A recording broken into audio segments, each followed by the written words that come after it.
Bonjour à tous et à tous, bienvenue sur Frématin, très heureuse de vous retrouver pour ce numéro d'émission. Kadera Chirou, vous êtes là pour nous présenter donc dans un instant la une des journaux. Bonjour Nadia Diwan, chers amis internautes, bonjour. À la une des quotidiens parus ce jour, nous avons la décision de la Cour constitutionnelle relative à la récusation du juge Adolphe Azo dans le dossier de perception de commission occulte impliquant Laurent Metteon et ses co-détenus. Nous avons également la tournée africaine le sommet de l'Union africaine effectué par le chef de l'État. Le message qui a été effectué par le chef de l'État fait également la une des quotidiens parus ce jour. Et la décision de la Cour constitutionnelle, toujours relative cette fois-ci au retrait du droit de grève, continue de faire couler beaucoup d'encre et de salive dans les parutions du jour. Nous y reviendrons dans un instant.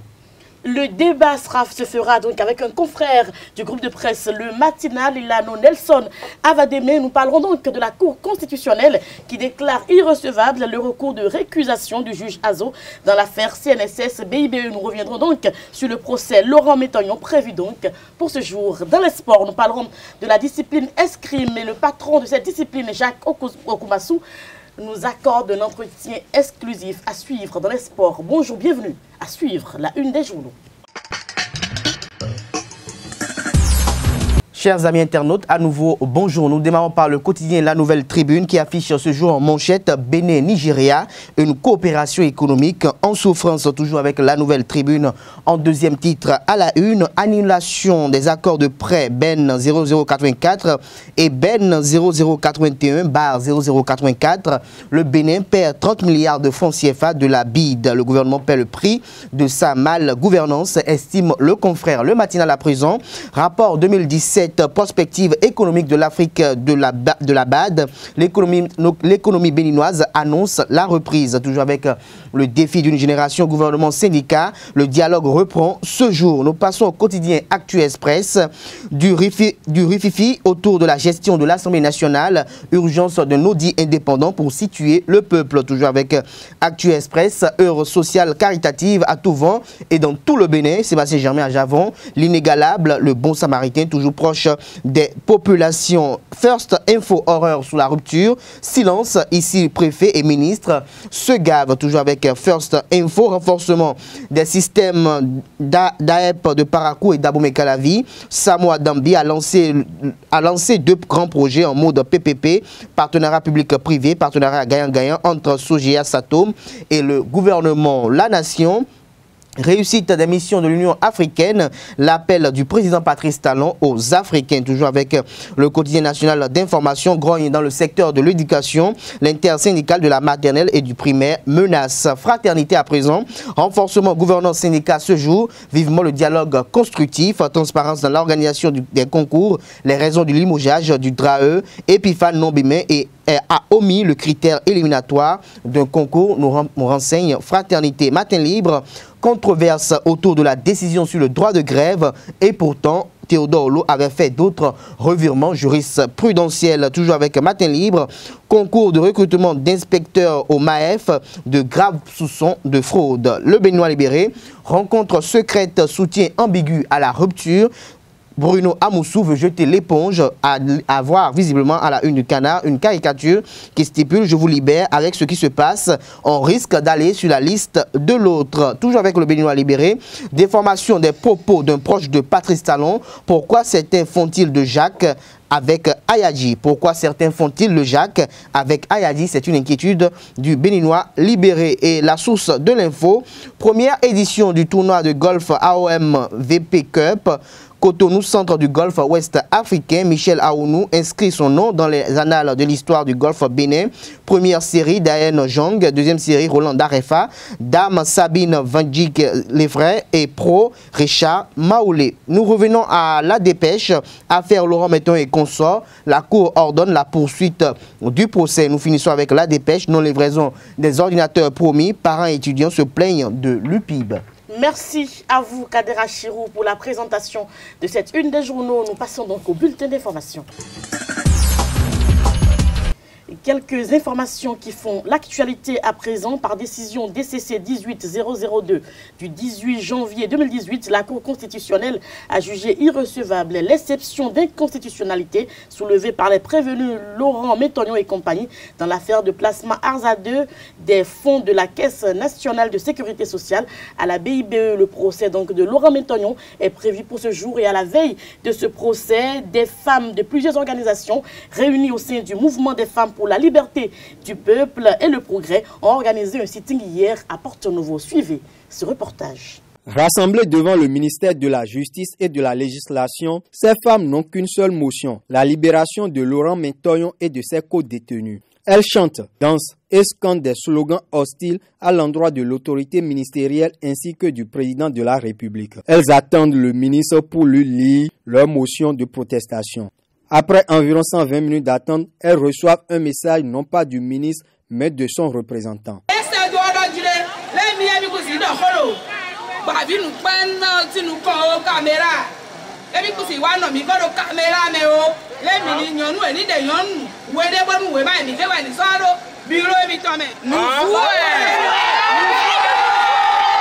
À cette invite du représentant du ministre en charge de la justice, les manifestantes opposent un refus catégorique. Elles lui demandent de descendre pour prendre la motion. Les slogans, les chants et les danses reprennent de plus belle. Quelques minutes après, sous l'égide de leur leader, Thérèse Wanwa, les femmes décident de lire leur motion, même en l'absence d'une autorité. Considérant que dans le dossier de la CNSS, le gouvernement peut bel et bien retirer sa plainte contre Laurent Métognon et ses co-accusés au regard du caractère vide du dit dossier. Considérant que Joseph Djogbenou, que votre responsabilité et celle de votre client président Patrick Talon sont particulièrement engagés dans ce dossier monté de toutes pièces, dans une atmosphère de ruse et de rage.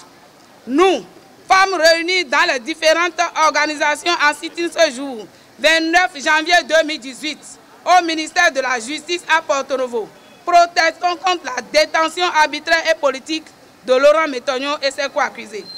Saliou Youssao, Jérémy Mora, Alassane Kemoko, Célestin Aronon et Edouard Adegoke.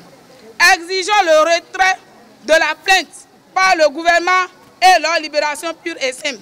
Rendons le gouvernement responsable de la torture morale et physique que subissent ces dignes fils de notre pays, leurs parents et tout le peuple béninois. Non aux détentions politiques.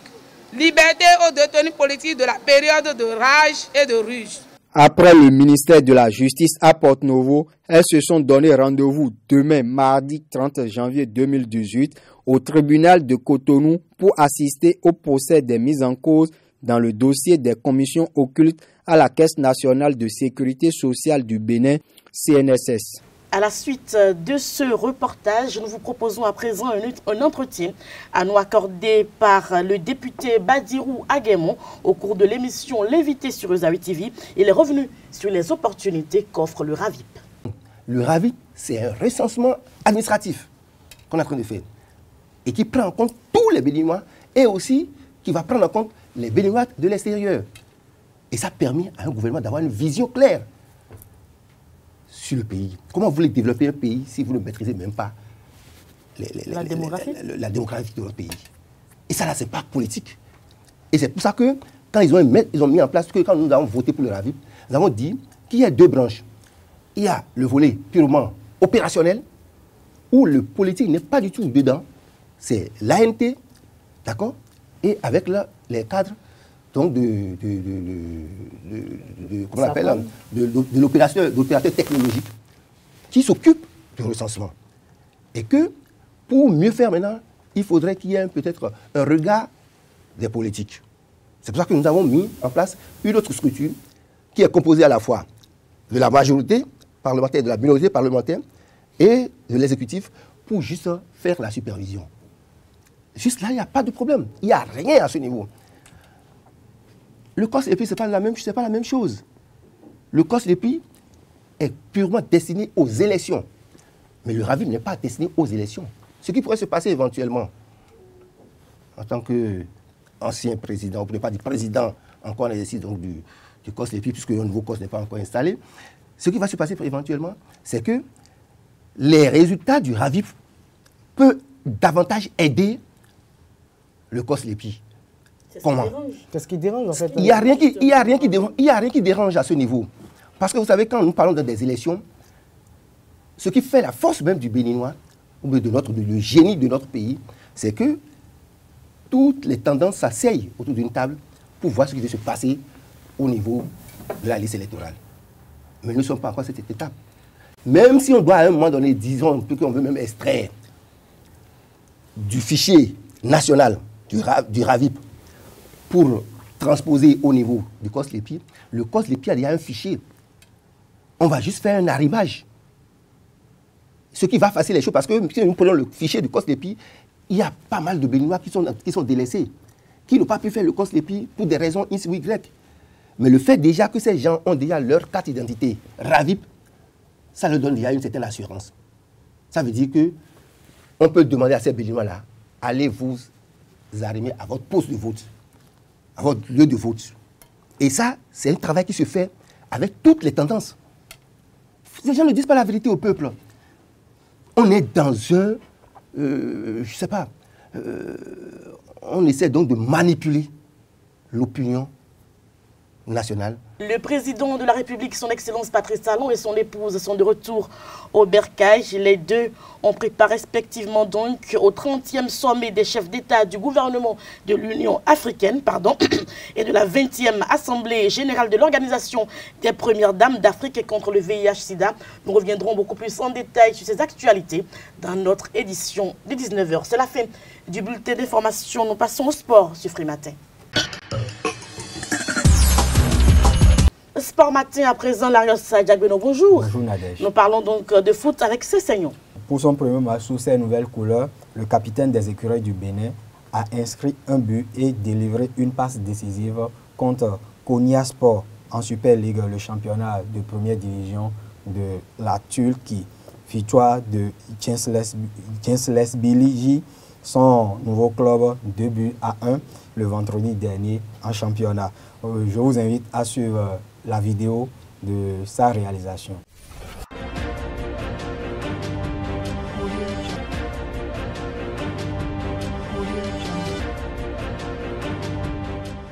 Nous parlons à présent escrime avec un entretien, comme je vous l'annonçais, de Jacques Okumassou. Oh, tout à fait. Le président de la fédération va fêter 1 an à la tête de la fédération béninoise de l'escrime le vendredi prochain, c'est-à-dire le 2 février 2018. Je vous rappelle qu'il a été réélu l'année dernière à l'unanimité des délégués présents à l'Assemblée générale et nous l'avons rencontré il y a 2 semaines pour qu'il puisse nous parler de ses ambitions tout au long de ce second mandat. Et je vous invite à suivre l'entretien, un extrait de l'entretien qu'il nous a accordé.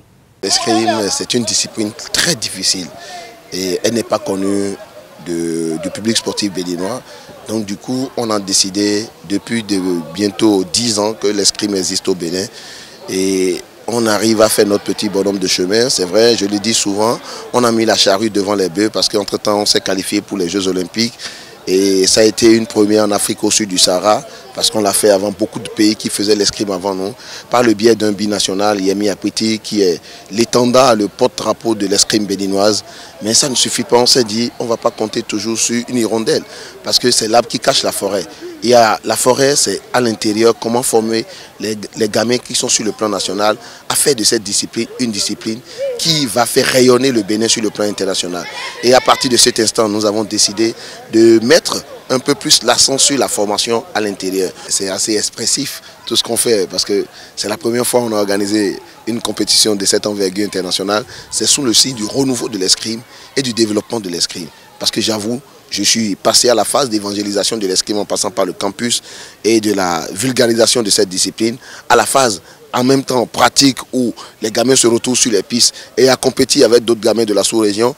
À partir de là, vous comprenez que c'est une phase assez offensive de l'escrime où chacun de nous désormais pourra se mirer sur une piste d'escrime et on dira désormais l'escrime fait partie du quotidien des sportifs béninois. Parce que vous savez, pour être footballeur de haut niveau, on peut être aussi on peut être aussi, pour être footballeur de haut niveau, on peut aussi devenir escrimeur de haut niveau. Parce que, vous savez, l'escrime vous donne cette capacité à aller à droite, alors que vous, à feindre, aller à droite alors qu'on veut aller à gauche, aller donner des coups alors qu'on veut parer des coups. Donc au football, ce sont des actes qu'on fait tous les jours sans s'en rendre compte. Ça veut dire si vous devez être footballeur de haut niveau et vous faites l'escrime dans vos formations de base, et on amène l'escrime dans chaque club pour que les gamins qui sont dans les centres de formation pratiquent l'escrime, vous allez constater qu'on aura forcément des footballeurs de haut niveau, on aura des intellectuels aguerris, forgés pour être de grands intellectuels qui doivent comprendre que dans la vie de tous les jours, c'est une compétition. La vie de tous les jours, c'est une anticipation. La vie de tous les jours, ce sont des parades. Dès cet instant, vous comprenez aisément que nous allons tous faire en sorte que l'escrime devienne notre discipline. Ce sera tout pour Sport Matin de ce jour. Oui, Nadège, ce sera tout. Et nous donnons rendez-vous déjà à 19h pour d'autres actualités sportives dans le JT. Pour d'autres actualités sportives et pour d'autres développements aussi. Pourquoi pas? Merci à vous. Nous passons au débat. Nous recevons Nelson Avademe, journaliste au groupe de presse Le Matinal. Nous reparlons encore de la Cour constitutionnelle. Le débat sur Free Matin, Nelson Avademe, bonjour. Bonjour Nadège. Vous êtes journaliste au groupe de presse Le Matinal, Kader Achirou, bienvenue. Bonjour. Nous parlons donc de cette Cour constitutionnelle qui déclare irrecevable le recours de récusation du juge Azo dans l'affaire CNSS-BIBE. Le procès de Laurent Métogno est prévu pour ce jour d'ailleurs. C'est prévu pour ce jour et je pense qu'aujourd'hui nous n'assisterons pas, d'ailleurs les quotidiens Paris ce jour, on fait table rase sur cette décision de la Cour constitutionnelle. Je vais parler des journaux qu'on qualifie de pro-gouvernementaux. Pour cette fois-ci, Théodore Olo n'a pas perdu ses aptitudes. Théodore Olo, quand même, a dit le droit en toute autonomie. Et je pense que c'est une preuve, encore une fois, de se dire que la Cour constitutionnelle aujourd'hui, celle de Théodore Olo, n'est pas instrumentalisée.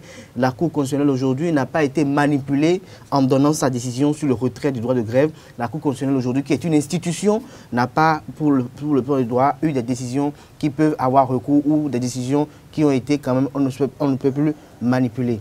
Cette récusation du juge Azo intervient dans un contexte où les plaignants estiment que, vu les proches, le rapprochement, la familiarité qui existe entre ce magistrat et le ministre garde des Sceaux, Joseph Diogbenou, ainsi que le président Patrice Talon, et vu la posture dans laquelle s'inscrit Laurent Métogno et le président Patrice Talon, en l'occurrence aussi le prêtre ou le chantre de la politique de la ruse et de la rage, alors à ce niveau donné, il a quand même lieu d'avoir des inquiétudes. Mais est-ce que ces inquiétudes doivent être quand même signe de pouvoir demander jusqu'à la récusation du juge? Je pense que c'est une inquiétude légitime, mais comme la Cour constitutionnelle a déjà dit le droit, et que ces décisions ne doivent pas avoir aucun recours et s'imposent à tout pouvoir public, je pense que le juge Azo va continuer le procès comme cela se doit. Le droit sera dit. Et ce sera également une preuve de constater que si Laurent Métogno n'est pas coupable, il sera libéré.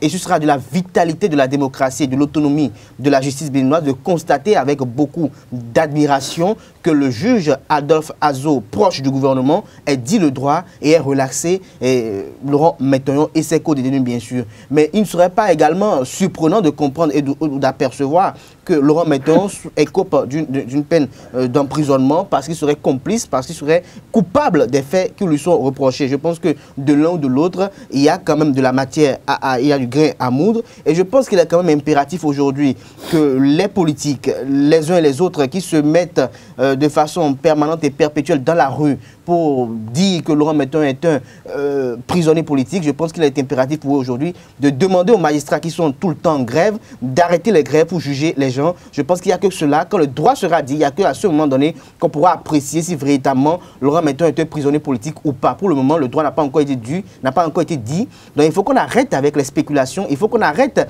avec les intoxications qui parviennent de part et d'autre, de part ceux qui ne sont pas en nous de sincérité avec le chef de l'État actuel. Il faut qu'ils arrêtent avec cela et estiment que Laurent Métogno est devant une affaire dans laquelle on estime qu'il est impliqué pour une affaire de perception de commission occulte. Si la justice le blanchit, je pense qu'à ce niveau donné, ce sera une victoire pour ceux qui sont partisans de Laurent Métogno, mais s'il n'est pas blanchi également, ce sera une victoire également pour d'autres qui veulent quand même montrer un tant soit peu que Laurent Métogno est un syndicaliste, mais au fond, il n'a pas les mains propres. Alors, Nelson, qu'est-ce que les prévenus reprochent exactement au juge Azo? Non, je ne sais pas ce qu'on appelle un juge proche du gouvernement. Je ne sais pas ce à quoi cela arrive.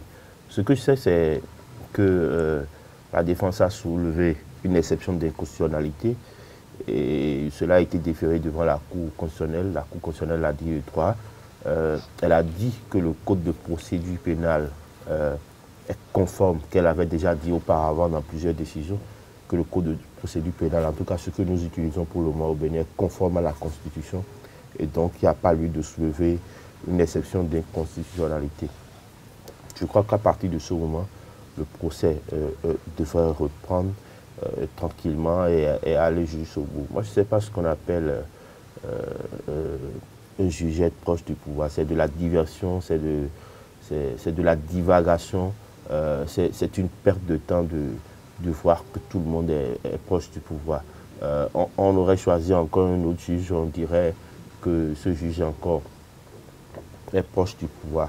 Je crois que la défense ferait mieux de plaider le dossier afin que l'on puisse voir clair dans ce qui se passe au lieu de jouer à ce jeu, d'accord, qui fait perdre de temps et qui maintient encore le client dans les liens de la détention préventive. Aujourd'hui, j'espère qu'avec les mouvements de grève, le procès aura lieu et que le droit soit dit. Moi, j'ai toujours dit partout que c'est un procès, ce n'est pas un procès politique, c'est un procès technique et qu'à partir de ce moment, il faudrait laisser la justice qui, en tout cas, a montré à tout moment qu'elle est indépendante, laisser la justice faire son travail et si Laurent Mentoyon est coupable, il subira les rigueurs de la loi puisque lui n'est au-dessus de la loi. S'il n'est pas coupable, il sera purement et simplement relâché. Donc le procès est prévu pour ce jour. Il y a d'ailleurs une marche qui a été organisée hier du côté de Porte-Nouveau. Oui, c'est comme je le disais tout à l'heure à l'entame de mon intervention. Il faut que les gens arrêtent avec cette diversion, il faut que les gens arrêtent avec cette tentative d'intimidation de la justice, qu'on laisse la justice faire son travail en toute autonomie. Je pense que ce soit du côté de ceux qui sont au gouvernement et du côté de ceux qui sont avec le Fonds pour le socio-patriotique, il y a des magistrats qui sont avec eux, il y a des gens qui suivent le dossier de très près comme le laisse sur le feu, donc il faut qu'ils laissent les spécialistes effectuer leur travail. On a vu des juristes proches du Front pour le socio-patriotique, on a vu des magistrats proches du socio-patriotique qui ont évoqué de façon, avec beaucoup de pincettes, ils ont dit qu'il y a eu quand même des questions de civilité, d'amabilité. Et quand on parle de civilité, d'amabilité, c'est qu'il y a véritablement quelque chose qui a eu lieu au niveau, dans la circonstance ou bien au moment où le placement a été effectué. Alors, est-ce que ce qui a été effectué, ce qui a été donné à Laurent Mentoyon, est-ce qu'il s'agit d'un don, abus, comment je vais qualifier cela? Est-ce que ce don était en échange de pouvoir demander la clémence de Laurent Mentoyon pour effectuer ses prêts? Ça, c'est une inquiétude, c'est une interrogation que personne n'arrive à élucider, mais que la justice, avec les enquêtes adéquates, pourra élucider avec le temps. Mais je pense qu'aujourd'hui, il n'y a que le Front pour le socio-patriotique qui se met de tout le temps à tirer à boulet rouge, puisque c'est un de leurs, c'est légitime également, parce qu'on ne peut pas comprendre également que, et puis se taire quand un de leurs est entre les griffes du pouvoir, parce qu'on estime quand même que Laurent Mentoyon est un détenu politique. Et pourquoi on estime que c'est un détenu politique? Parce qu'il pense que, comme il est un artisan, un membre tonitruant du Fonds pour le socio-patriotique, c'est pour le faire taire que le gouvernement a essayé quand même de lui coller ce dossier. Mais je pense que ça appelle les uns les autres, ceux qui se déclarent opposants au régime ou ceux qui veulent quand même se déclarer opposants au régime. On a eu le cas à Mohamed Rinho. Il faut le dire sans y mettre de gants. Il faut que dès que vous voulez aller sur la place publique, vous voulez aller devant les gens pour revendiquer une certaine légitimité du pouvoir, pour revendiquer quand même une certaine sainteté dans la gestion des affaires publiques, il faut que vous-même soyez sain.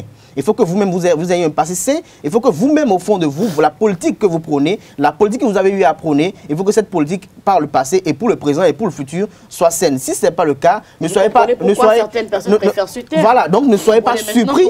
Voilà, ne soyez pas surpris que ce que vous avez eu à faire par le passé, qui est quand même pas du tout noble, qui est quand même hétérodoxe, que cela soit révélé aujourd'hui au grand jour pour vous faire inculper ou pour vous faire enfermer en prison. Donc je pense que ça appelle les uns les autres, tous ceux qui se déclarent tous azimuts opposants au régime en place parce qu'ils n'ont pas eu pour leur compte, parce qu'ils n'ont pas été invités au partage du gâteau. Je parlais de partage du gâteau parce qu'on n'a pas été invité peut-être pour la gestion de telle entreprise ou pour la gestion de tel marché public, qui se mettent tout le temps à tirer à boulet rouge contre le gouvernement en place. Je pense que ce n'est pas la mesure, même si ce qui est fait aujourd'hui fâche tout le monde, même si ce qui est fait aujourd'hui n'arrange pas tout le monde. Je pense que c'est en travaillant dans l'ombre, en essayant de pouvoir gagner les challenges prochains, c'est-à-dire les législatives de 2019 et la présidentielle de 2021. Il n'y a que cela, il n'y a que dans cette manière qu'ils arriveront véritablement à détourner le pouvoir, à prendre le pouvoir, mais plutôt, au lieu que de rester tout le temps là, à aller sur les chaînes internationales, au lieu de rester sur les chaînes nationales, à aller vilipender le Bénin. Les chaînes nationales n'ouvrent pas forcément leur micro.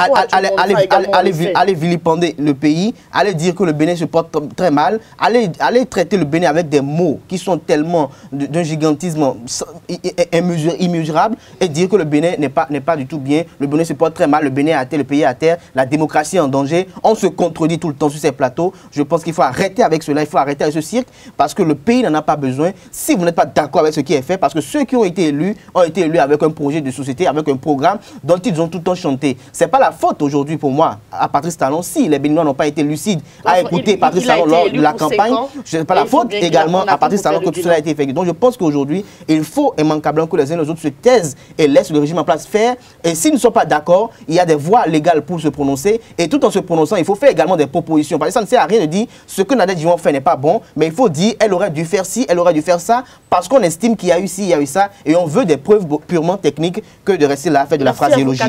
Donc que le procès aura effectivement lieu aujourd'hui.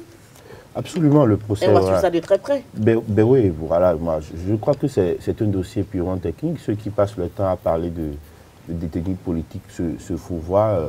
Ils sont dans le décor. Moi, je suis serein, je fais confiance à cette justice. Je ne sais pas d'où on sort cette histoire de magistrat poche du pouvoir, magistrat poche de l'opposition. Je ne sais pas. Moi je suis peiné, je suis gêné quand on le dit. Un dossier technique, laissons la justice faire son travail et après on appréciera. Merci à vous Nelson Avademe. Je rappelle que vous êtes journaliste au groupe de presse Le Matinal. Avec vous ce matin, le débat. Nous allons donc suivre de près ce procès de Laurent Métognon qui est prévu pour ce jour. Toutes nos équipes donc iront sur le terrain pour voir de très près ce qui se passera. Merci à vous. Merci, Nelson Kaderacho. Merci. C'était le débat pour mettre un terme à Free Matin de ce jour. Merci pour l'attention. À demain pour un nouveau numéro. Portez-vous bien. Au revoir.